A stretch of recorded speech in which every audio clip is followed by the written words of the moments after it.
we've covered a lot of games. We've covered a lot from OP games as well. And this is just another brand new one that's just coming out. It's Mountains Out of Molehills.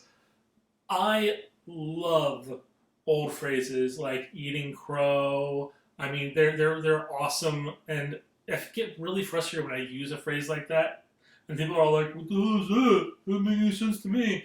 Mountains Out of Molehills is one of my favorites. It's the general concept of this phrase is when something is kind of small and you're making a big annoying deal out of it, you're complaining about it, and you're making it into a mountain, and it's ridiculous.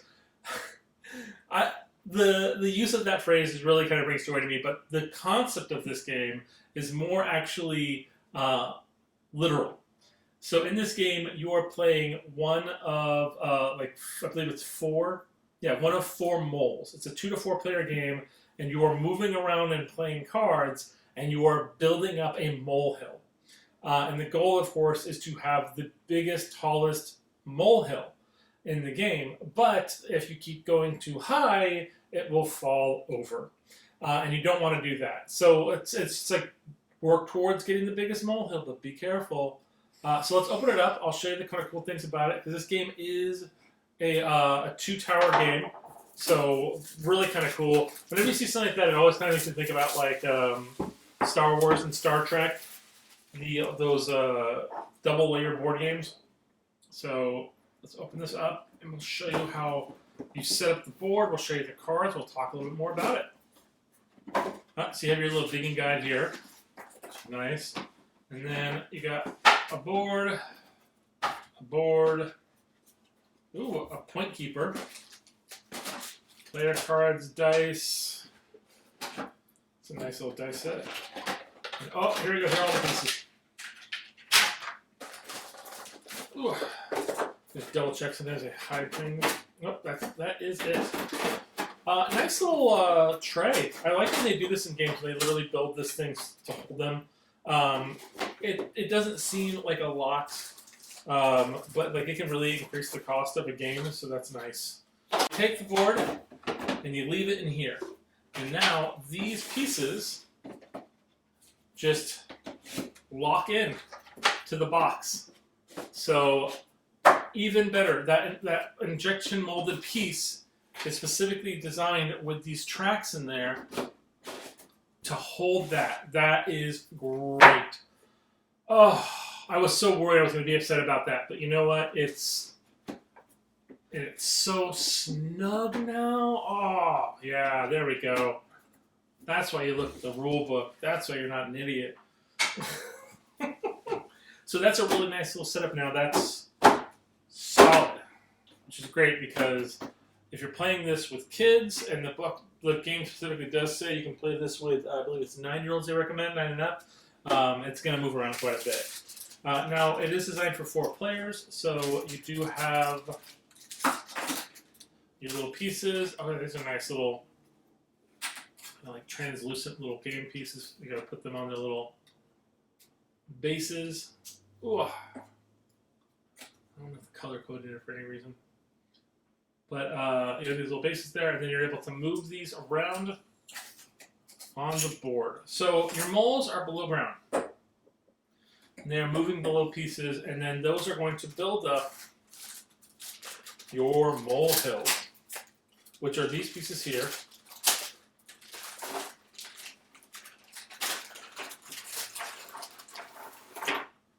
So like, oh, I moved here. Build up your molehills. Then, of course, you have your cards here.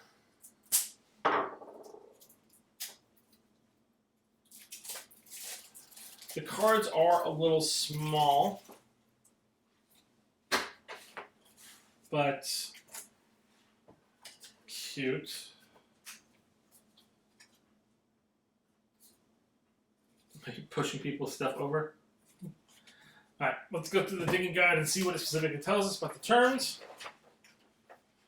So we set it all up, remove all game pieces from the box. Each player selects a mole from the supply, and all the molehill pieces of color. Return unused moles and molehills to the box. Move the protective hills from the mole standees. Okay, so there's protective film on. Yeah, there is. Take the King of the Hill tokens, number from 1 up, and then shuffle them out. These are going to be these here. So let's push this aside for a second. So you can kind of see these. So 1, 2, 3, 4. And then we got a little additional mountain rock kind of token. Take these tokens, shuffle them up, and just deal them out. And then depending on how many players, you take out the 4 and 5, 3 if you have 1, 2 players. So there are 2 size boards. They have the smaller grid, which is 1 through 4, A through D, and they have the 1 through 6, A through F. So if you're playing a 2-player game versus a 4-player, a 3 or 4-player game, you have a smaller board. Face up 5 movement cards per player in the form draft selection. Starting with the first player in the preceding in turn order, according to the King of the Hill tokens, players take turns choosing one of the face-up movement cards to add to their hands. Once drafted, a movement card should be kept hidden from the player's hand.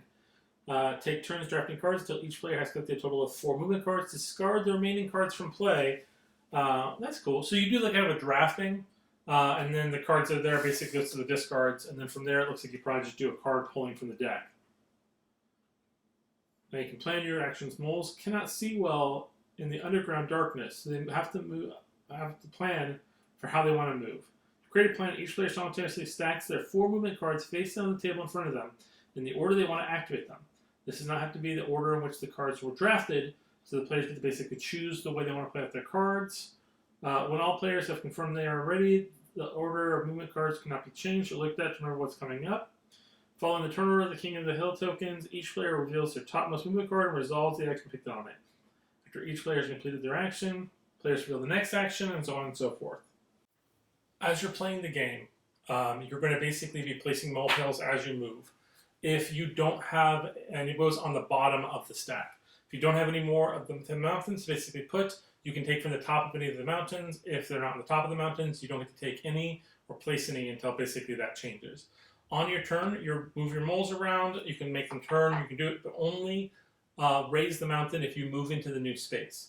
There are cards that allow you to place the rock that will basically block the path of other people.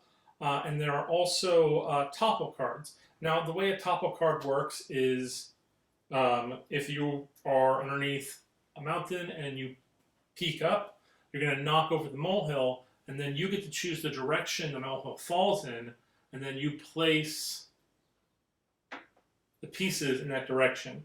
It's a great way to kind of reorganize the towers. At the end of the round, you take your scoring card and you place down how many points you get for your mountains. They're your mountains, but only if your color is at the top of them. If your color is no longer at the top of them, they are no longer your mountain. And so you basically get to claim anything underneath your top color and place it on here. Now, you play 6 rounds, and then at the end of the 6th round, you basically add up all your points, and the person with the most points wins. So it's pretty straightforward. It's pretty easy. It's a great game. I think for kids are going to really love the idea of kind of moving around and making it over. I really think this could be a lot of fun for a small family. It is 2 to 4 players, so if you have a lot of kids, you might be sitting out of the game, letting them just play on their own. But you have to love a game that gives you a lot of like little parts and pieces, because that's going to be a lot of fun for children. Well, thank you guys so much for watching. Thanks for checking out our Rants review, and we will see you guys next time.